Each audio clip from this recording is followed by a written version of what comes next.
नाज़रीन, लालू रैंक में सुघड़ कॉन्फ्रेंस थी जंहिंमें मुख़्तलिफ़ सूबनि जे सुघड़नि शिरकत कई। रिपोर्ट कर रहियो आहे मुहर्रम चांडियो। आशिक इतना मूझा 18 साल दा हिक्का रात थे क्यों जो गुल विचू गुलाब थे। तू भी अजीज मिलात मना महराज ते मिलाद थे गुल विचू गुलाब थे अन बाग दा सिंगार थे।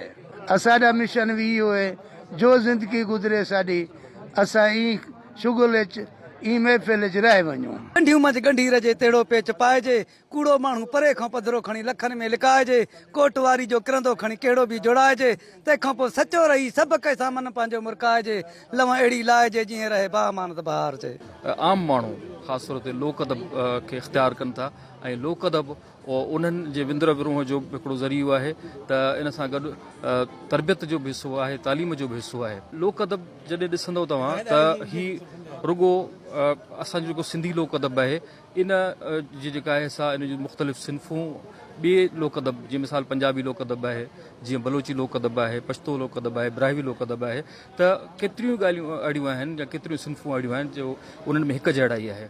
ऐं ख़ासि तौर ते जेका असां वटि मिसाल लोली आहे त हुन वटि बि लोली आहे।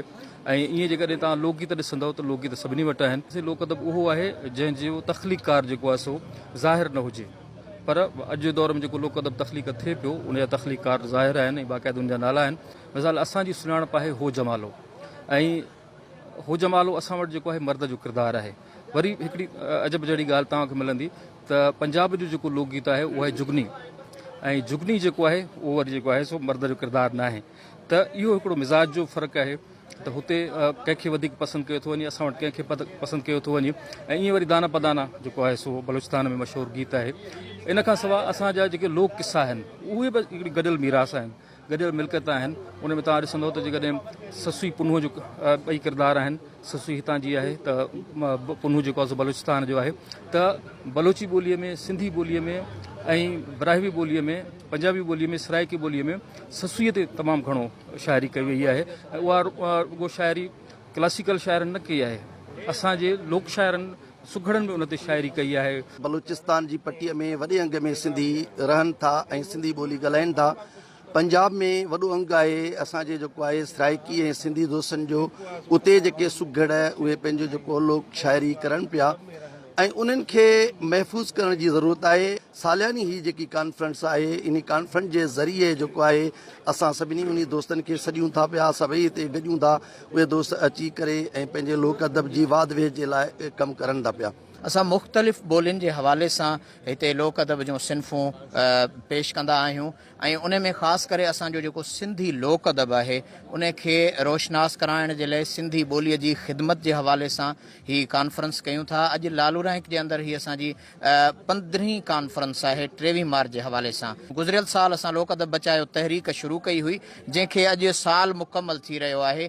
केतिरियूं कॉन्फ्रेंसूं कयूं, किथे कॉन्फ्रेंसूं कयूं, उहा सॼी जेका जिदोजहद आहे असांजी लोक अदब बचायो तहरीक जी उन जो किताब छपरायो आहे। ही पटके साण सिंधी लिबास सां जॾहिं संवार जी सिंगार जी स्टेज ते बीहनि था ऐं सिंधी लोक अदब खे अवाम ताईं पहुचाइनि था त हक़ीक़त में हू सिंध जो हक़ीक़ी जेको पैगाम आहे उहो आम माण्हू ताईं खणी वञी अमुन जे लाइ बुनियादु रखनि था। बदअमनियूं थियनि थियूं, फुरियूं थियनि थियूं, धाड़ा लॻनि था या जेको आहे खून रेज़ी थिए थी, इन्हीअ खे हटाइण ख़ातिर जेको आहे सो ही मोहबत जो पैगाम खणी ऐं जेको आहे सो मां आणियां थो हिते। प्यार, मोहबत, अख़लाक इन में ई सभु कुझु अथव, बाक़ी ॿियो हिते कुझु कोन्हेव। सुगड़नि जूं हिते आयल महिमाननि जूं तव्हां ॻाल्हियूं ॿुधियूं। हिननि जो चवणु आहे त सिंध जे अंदरि जेका क़बीलाई जड़नि खे वठी ऐं मुख़्तलिफ़ क़िस्मनि जूं जेके नफ़रतूं पलिजनि थियूं उन्हनि जे ख़ात्मे जे लाइ असीं चाहियूं था त लोक अदब जेको सिंध जो आहे, जेको प्यार ऐं मोहबत जो पैगाम आहे उहो आम थिए त जीअं माण्हुनि ताईं उन्हनि जी रसाई थिए। कैमरामैन सरताज चांडियो सां गॾु Muharram Chandio, KTN news, Lalu rank. नाज़रीन, शहदाद कोट के